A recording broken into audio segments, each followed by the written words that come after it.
So hi friends, welcome to our React channel. இப்போ நாம ஒரு இன்ட்ரெஸ்டிங்கான ஜாப் பற்றி பார்க்க போகிறோம். இந்த வேலை மட்டும் உங்களுக்கு கிடைச்சா உங்கள் லைஃபே செட்டில் தாங்க. என்ன ஜாப்னு பார்க்குறீங்களா? அரசு புதிய புலனாய்வுத்துறை வேலை அதிகாரி பணிக்கான வேலைவாய்ப்பு தான். இந்த வேலைவாய்ப்பு தெரிஞ்சுக்கிறதுக்கு முன்னாடி நீங்கள் இப்போ தான் நம்ம சேனலை ஃபஸ்ட் டைம் பார்க்குறீங்கன்னா நம்ம சேனலை சப்ஸ்கிரைப் பண்ணிக்கோங்க. அப்படியே பக்கத்தில் இருக்க பெல் பட்டனையும் கிளிக் பண்ணிக்கோங்க. அப்போ தான் நம்ம போடுற வீடியோக்கள் உங்களுக்கு உடனுக்குடன் அப்டேட் ஆகும். இப்போ இந்த ஜாபுக்கான பேசிக் சேலரியே பார்த்தீங்கன்னா 44,000 ஸ்டார்ட் ஆகுது, ப்ளஸ் இன்சென்டிவ்னு சொல்லியிருக்காங்க. இந்த ஜாபுக்கு அப்ளை பண்ணுறதுக்கு உங்களுக்கு ஃபீஸ் பார்த்தீங்கன்னா 25 தான். அதுவும் நீங்கள் கேர்ள்ஸாக இருக்கீங்க, இல்லைனா எஸ்சி எஸ்டி பிடபிள்யூபிடியாக இருந்தீங்கன்னா உங்களுக்கு ஃபீஸே கிடையாதுன்னு சொல்லிட்டாங்க. இந்த வேலைவாய்ப்புக்கு நோ எக்ஸாமுங்க, அது நிறைய பேருக்கு தெரியாது. ஸோ நீங்கள் அப்ளை பண்ணாலே போதும், கண்டிப்பாக வேலை கிடைக்கும். வெறுவங்க மார்க் அடிப்படையில் வச்சு இன்டர்வியூ வச்சு எடுக்கிறதா சொல்லியிருக்காங்க. ஸோ எல்லாருமே அப்ளை பண்ணுங்கள்.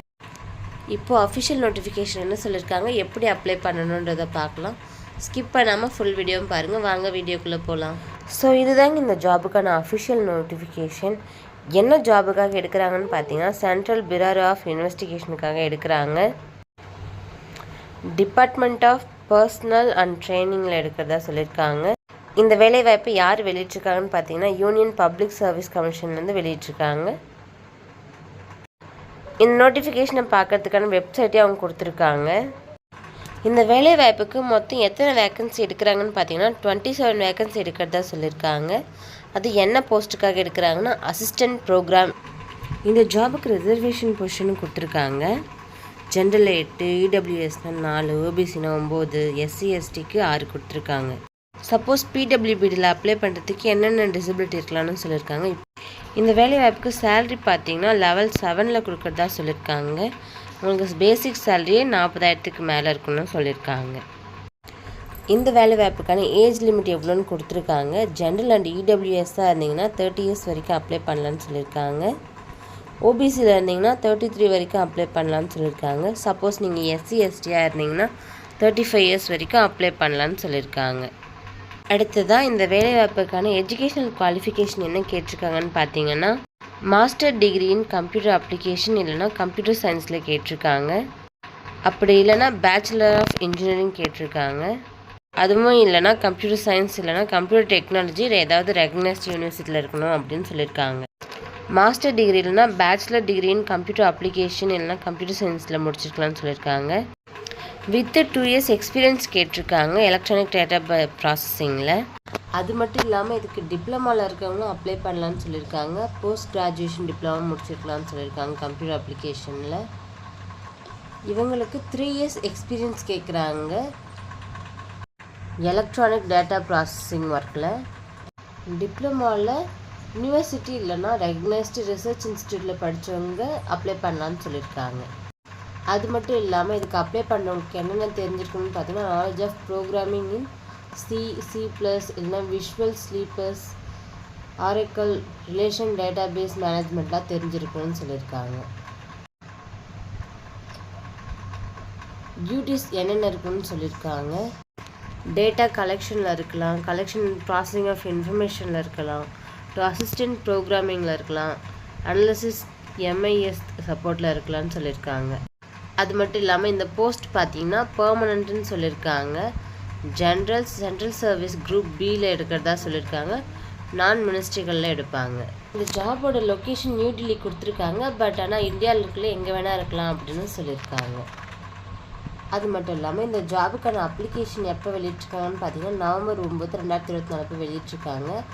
அப்ளை பண்ணுறதுக்கான லாஸ்ட் டேட் எப்போ கொடுத்துருக்காங்கன்னா நவம்பர் 28, 2024 வரைக்கும் கொடுத்துருக்காங்க.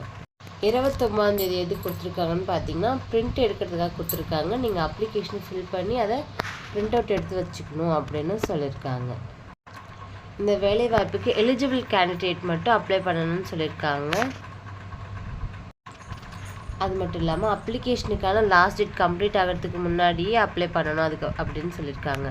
அதுக்கப்புறம் சப்போஸ் அப்ளை பண்ணால் ரிஜெக்ட் பண்ணிவிடுவாங்க. ஏஜ் லிமிட் பார்த்திங்கன்னா ஏற்கனவே பார்த்த மாதிரி ஏஜ் ரிலாக்ஸேஷனோட அப்ளை பண்ணலான்னு சொல்லியிருக்காங்க. இதுக்கு அப்ளை பண்ணுறதுக்கு இந்தியனாக இருக்கணும்னு சொல்லியிருக்காங்க.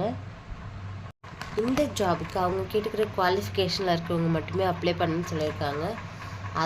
அதர்னால் வேறு எதாவது படிச்சுட்டு அப்ளை பண்ணிங்கன்னா அதை ரிஜெக்ட் பண்ணிவிடுவோம், எலிஜிபிள் கிடையாதுன்னு சொல்லிட்டாங்க.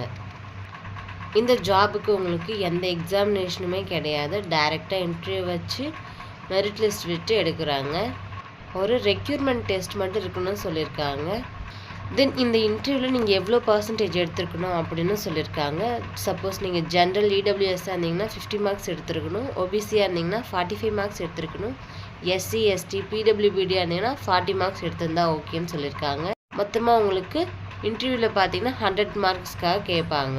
நெக்ஸ்ட்டு இந்த ஜாபுக்கு அப்ளை பண்ணுறதுக்கான ஃபீஸ் பார்த்தீங்கன்னா ஜென்ரலாகவே 25 ருபீஸ் தாங்க. அதிக அமௌண்ட்லாம் கிடையாது. வெறும் 25 ருபீஸ் தான். அதுவும் நீங்கள் எஸ்சி எஸ்டி பிடபிள்யூபிடி இல்லைனா உமன் கேண்டிடேட்டாக இருந்தீங்கன்னா உங்களுக்கு அதுவுமே கிடையாது. நோ ஃபீஸ்ன்னு சொல்லிட்டாங்க. ஸோ இந்த ஜாபுக்கு யார் யாரெல்லாம் எலிஜிபிளோ எல்லாருமே அப்ளை பண்ணுங்கள். அடுத்ததாக இந்த வேலைக்கு எப்படி அப்ளை பண்ணுறதுன்றதை பார்க்கலாம்.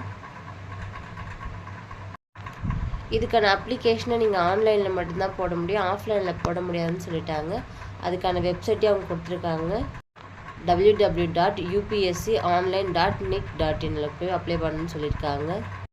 இதில் நீங்கள் அப்லோட் பண்ண வேண்டிய டாக்குமெண்ட் எல்லாமே 1 MBக்குள்ளேயே இருக்கணும்னு சொல்லியிருக்காங்க. 1 MBக்கு மேலே இருந்தால் அப்லோட் எடுத்துக்காது அப்படின்னு சொல்லிட்டாங்க. அப்ளை பண்ணுற மாதிரி வந்து பார்த்தீங்கன்னா உங்கள் மார்க் ஷீட், ஃபோட்டோஸ், சிக்னேச்சர்லாம் அப்ளை பண்ணுற மாதிரி வரும். ஃபார் எக்ஸாம்பிள் பே ஸ்லிப் கேட்டிருக்காங்க, ரெஸ்யூம் கேட்டிருக்காங்க, அப்பாயின்மெண்ட் லெட்டர் கேட்டிருக்காங்க. தென் உங்களோட இமெயில் ஐடி, மொபைல் நம்பர்லாம் கரண்ட்டில் என்ன யூஸ் பண்ணிகிட்ருக்கீங்களோ அதை அப்லோட் பண்ண சொல்லியிருக்காங்க. சப்போஸ் நோட்டிஃபிகேஷனில் ஏதாவது சேஞ்சஸ் இருந்தால் அவங்களுக்கு மெயில் வந்துடும்னு சொல்லியிருக்காங்க. அவ்வளோதான் ஃப்ரெண்ட்ஸ். இந்த வீடியோ உங்களுக்கு ரொம்ப யூஸ்ஃபுல்லாக இருக்கும்னு நினைக்கிறேன். இதை வேலை தேடிட்டுருக்க உங்கள் ஃப்ரெண்ட்ஸ் அண்ட் ஃபேமிலிக்கு ஷேர் பண்ணுங்கள். அப்படியே நம்ம சேனலை இன்னும் சப்ஸ்கிரைப் பண்ணால் சப்ஸ்கிரைப் பண்ணிக்கோங்க. பக்கத்தில் இருக்க பெல் பட்டனையும் கிளிக் பண்ணிக்கோங்க. அப்போ தான் நம்ம போடுற வீடியோக்குள்ளே உங்களுக்கு உடனுக்குடன் அப்டேட் ஆகும்.